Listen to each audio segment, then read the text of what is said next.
Why is our generation, why is the younger generation more lonely than ever before?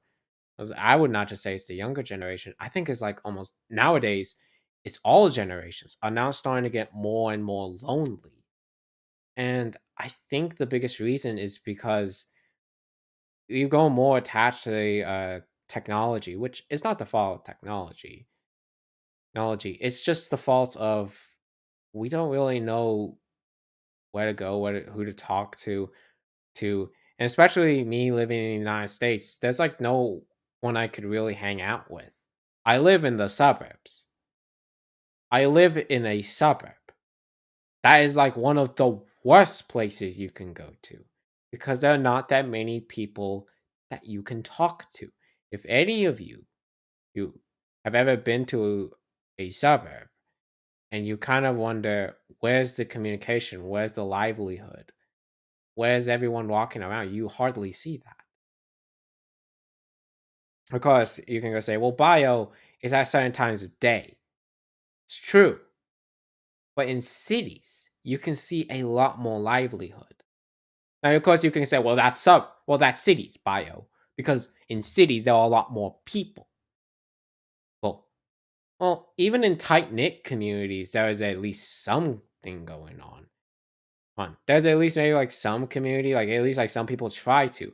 But in suburbs, there really is nothing. There's like no one there because eventually most people are just too far apart.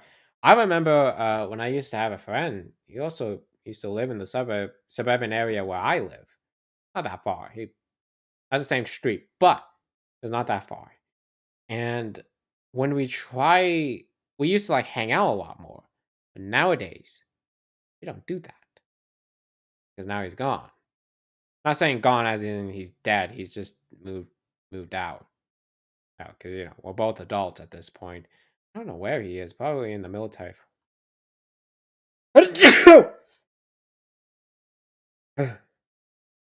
Excuse me.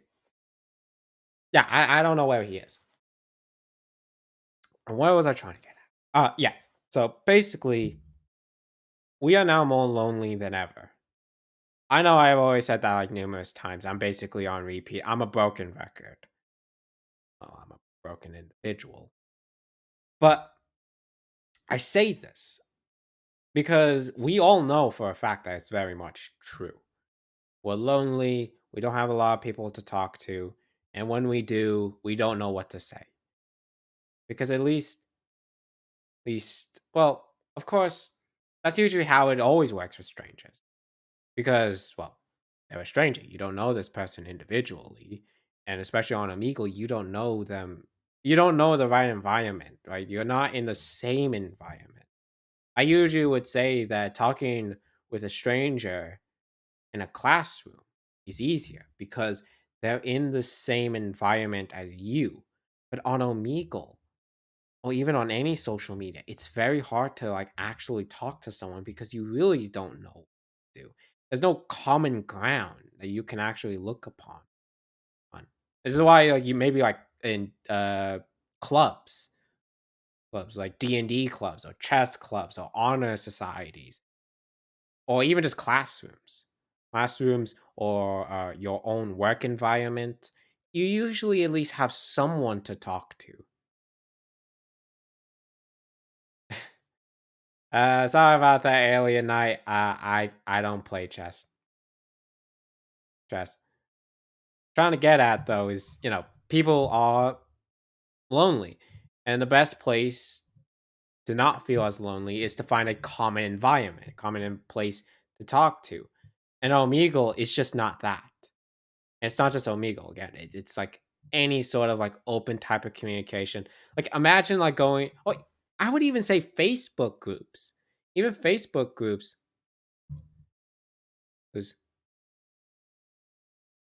groups like you can at least actually talk to someone on in the same common environment. Omegle does not have that. You don't know what to say, what to put. This is why when I even talk to other people on Omegle, it's so awkward.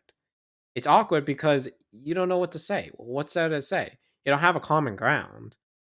I mean, I guess like the best thing you could say is like what I said in the very beginning, this conversation about how to break the ice on Omegle is, so why are you here? You know, it might sound weird. It might even sound a bit aggressive the way how I put it, but the reason I say that not in the way of like, so why are you here, as in like judgmental tone. It's one of those, so like, why are you here, as in, why did you come to Omegle? For me, again, I just want to go talk to strangers. That is currently what I do as a Twitch career here. Well, that's currently what I do on Twitch. It's currently what I'm even gonna, what I've been doing. I mean, it's just have a conversation with people, and of course, have the rants and the rambles that I usually have about something. Uh, the last time I did this, like I think, yeah, maybe like 11 days ago, was about insulin. I was just I got I was fuming over that one. And I'm not gonna go bring that up again. Again, I'm just here to go try to talk to strangers.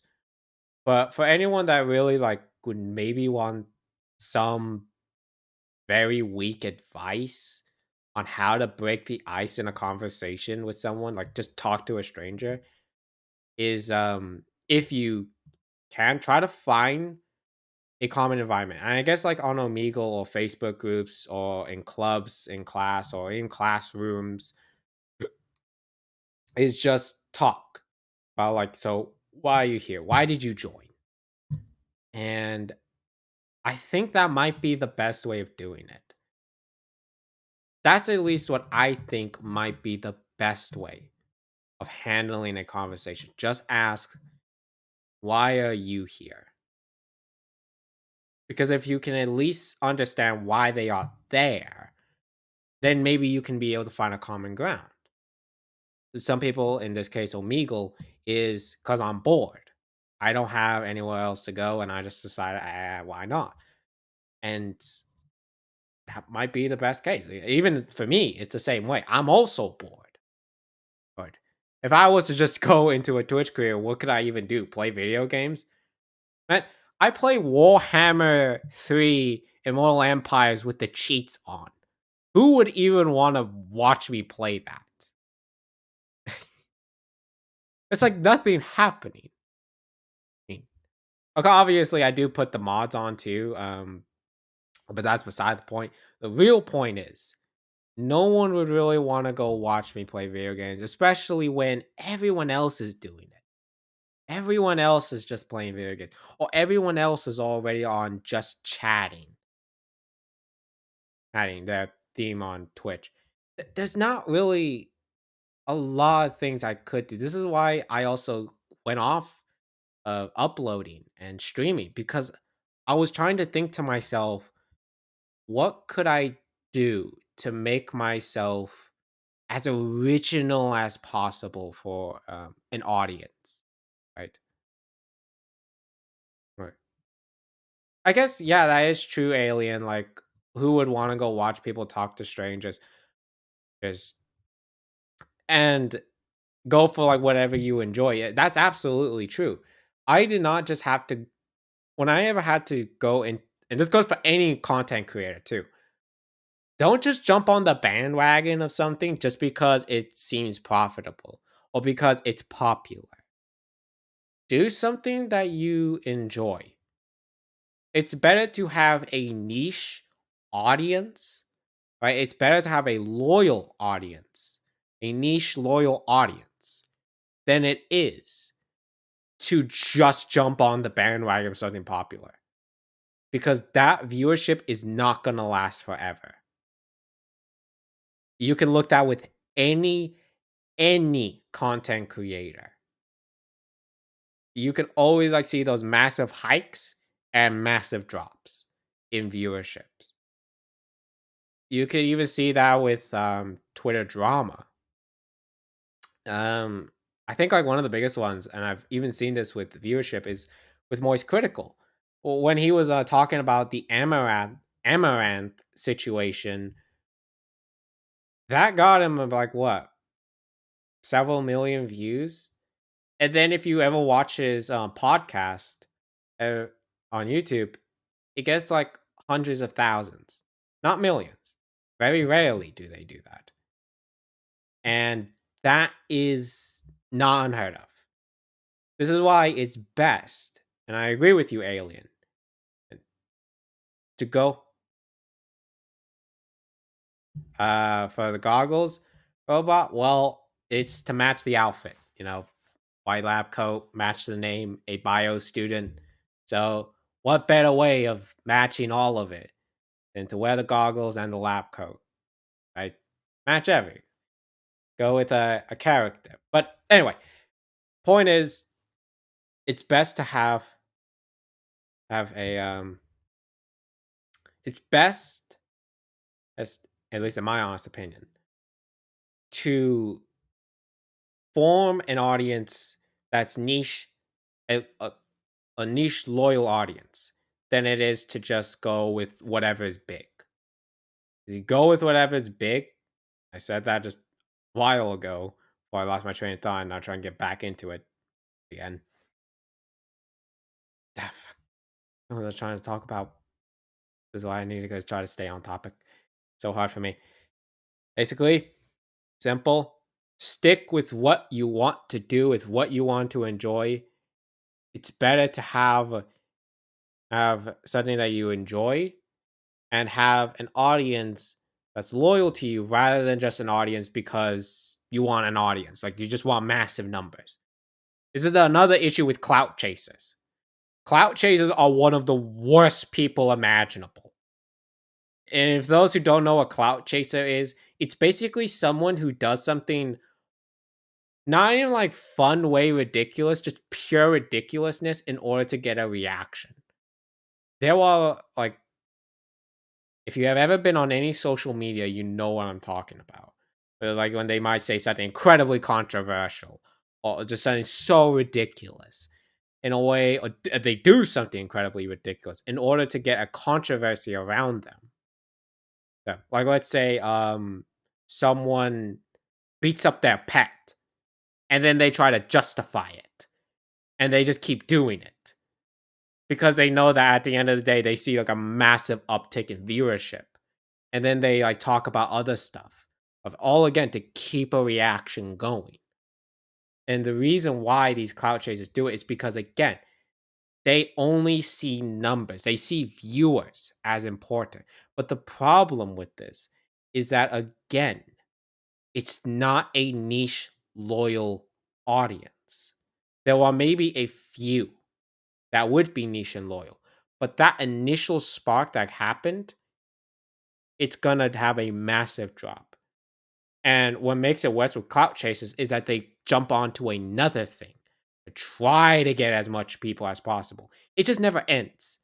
For clout chasers, they're like attention seekers, but way worse. They're like the types of people who would do anything to get their name out. Anything. They'll jump bandwagon after bandwagon after bandwagon. To hell with the consequences. To hell with whatever happens next. They do anything. Yeah, like clickbait. Bait. It's basically just that, but way worse. Because they will at times literally do something much worse than you think.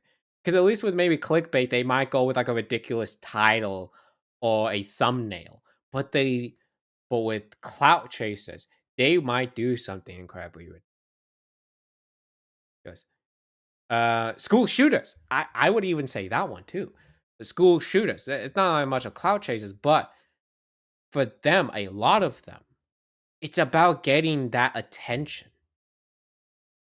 They want that. They want the name. They want something. They want whatever they can get from people. Because why wouldn't they? I would want attention. And as a Twitch streamer, that's exactly what I would want too. But I would rather play the safe road. I would rather do what I enjoy, which is Just have a conversation. Just talk. Go on my rants, go on my rambles. But people might, in a way, enjoy this. And it looks like maybe some people genuinely do enjoy this. And if they enjoy it and I enjoy it, that's what I can do. And that's what I will do. The best thing I could ever do as a content creator is just, oh, do what I love to do. And I would rather just talk to people. Even if sometimes, and I even think this, that eventually I'm gonna have, if I keep doing this, eventually I'm also gonna have viewers even talk to me, like saying, "Hey, I want to talk to you about something," and because this is also very big in uh, Twitch streams of people messaging, saying and like putting it in chat, like saying, "Hey, I don't feel so good. I want to end my own life," and at that point, I know, and again, I know I'm perhaps going to get that, especially if I keep doing this. But the best thing I can do is again, and do what I have been doing, talking to people, living the moment. As I have said before, the reason why I keep living is because I don't know what's going to happen next. I don't know whether life is going to be good or bad. I can't tell. How can any of us tell? We can never tell. We can never know until we live those moments. I said that before and I'll keep saying it. Because it is important to know that life truly is a journey. And the last thing I would ever want is for someone just to give up on the journey because because it just feels like the journey's too hard. The journey's bad. The journey's terrible. I don't want to keep living in this world where it feels like everything is bad. I know that. I've been there. Like many of us have. But I also know that this journey, while it's hard, could also get better or could get hard. I don't know. But how can we know unless we continue to live? And maybe that next moment will be the best moment. And that's why I'll just keep going. I'd rather stay on the ship than jump off the ship because of the situation in which we're between a rock and a hard place. I don't want to do that. I don't want to abandon ship. I want to keep set sailing. And I say it would be best that we keep set sailing. I say we, because we all must do this. Why? Because it's about going on to this journey. Again, I know it could be bad, it could be terrible. How can we know until we continue to set sail? We just had to keep pushing. And many times when we keep pushing, it actually does get better. Or get worse. I don't know. Again, this is why I keep saying, well, no, until you keep living. Of course, I'm also I also know when at times your journey should end.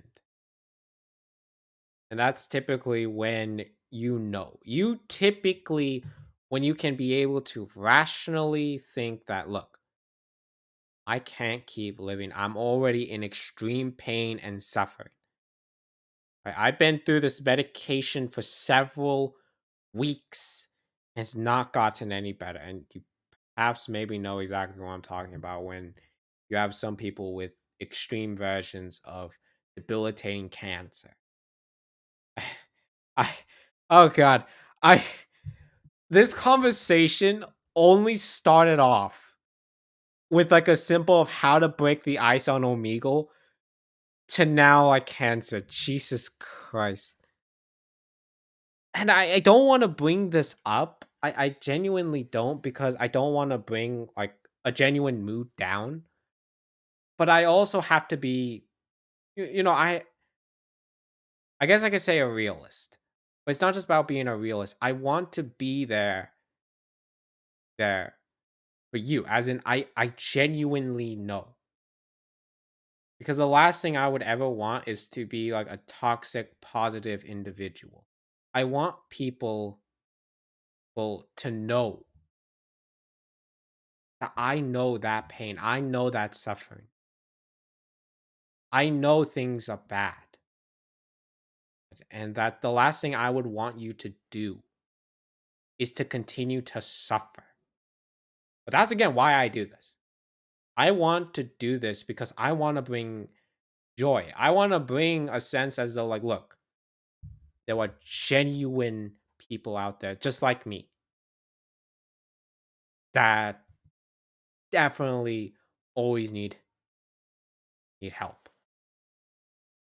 Maybe for some of us, it really is just we just want someone to talk to. But for others, it's one of those in which I just can't. And that is why I will also be there for you when you need it. As in, basically, I'm trying to talk about people that want to die with dignity. You ever heard of euthanasia? Euthanasia is basically the concept in which, at least I think this is what it is. Basically, someone helps you commit suicide. One of the because this is very common for those with cancer, like extreme versions of cancer, in which they're like always like in chronic pain, they will never be able to recover, and even as time passes, they really are just starting to. There's just nothing that they can do. There's no medication.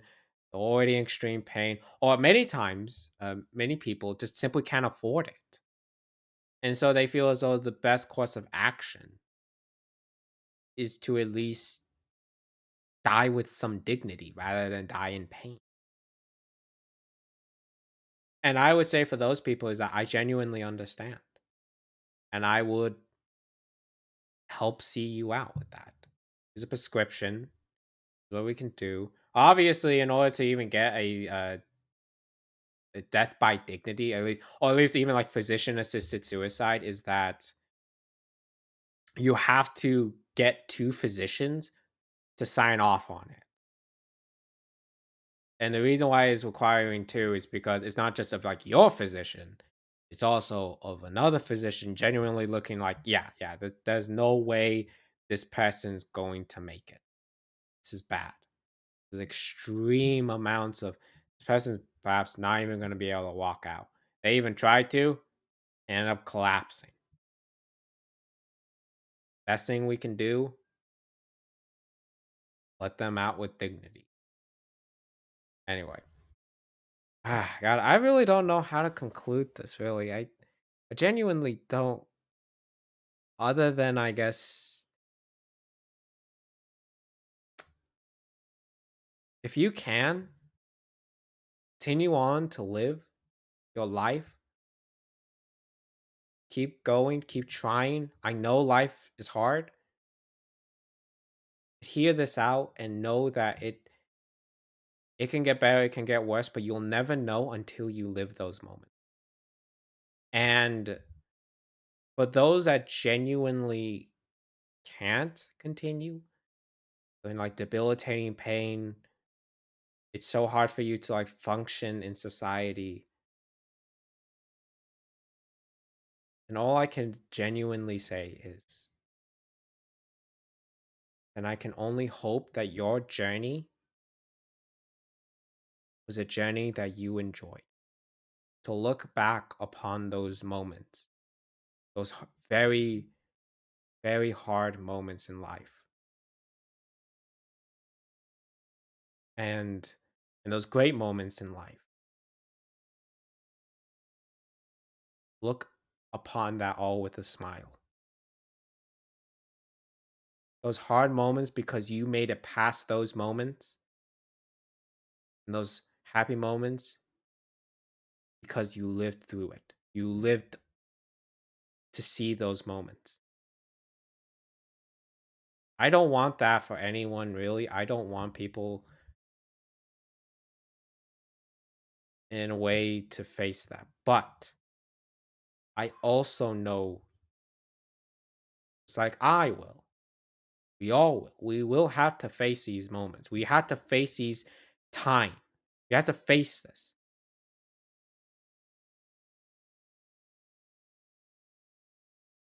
'Cause if we don't, then I just don't even see any other reason. But that's why I always look back upon past. I look upon myself and see even all the cringy moments, even all like the horrible moments of my life, I still look back upon it. And I cringe and I laugh, or I just cringe. But also know that I lived through that. I did great. I'm doing better now. Yeah, I don't have a job, but I'm still living. I'm still trying to push through. And I would always want to, at least that I know of, to continue on this push. Because again, I don't know what's going to happen the next moment. But as of these moments, now, oh, as of now, and perhaps, hopefully, until till well, I can no longer function, continue to live. Because it's always about the moments now and looking back upon what happened and knowing that even when it was hell, even when it was hellish, we still pushed through. And I would say that is the greatest accomplishment any of us could ever live through. It was the ability to push through even in the darkest of times. Anyway, um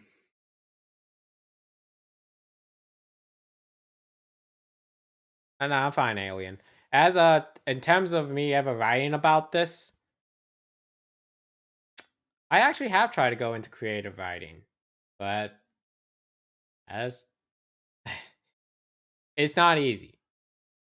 It's not very easy to try to write that down. Or at least like write about it. I mean, I have like numerous universes I want to write about and numerous characters, but I just don't know what else to say. Everything's fine. At least for me. I'm just like saying this as a way to like get people to understand that and even to remind myself, especially for my future self, if you're looking back upon this, to know that keep going. Because it's always about those next moments. And remember that. Look back upon those moments like, and cherish them and enjoy them to the best of you can, even if you're cringing. Because even cringy thoughts, even cringy memories, oh god, but they are always still like the reasons why I live. At least to look back upon and just know that shit, this is bad, but I'm so glad I got through that.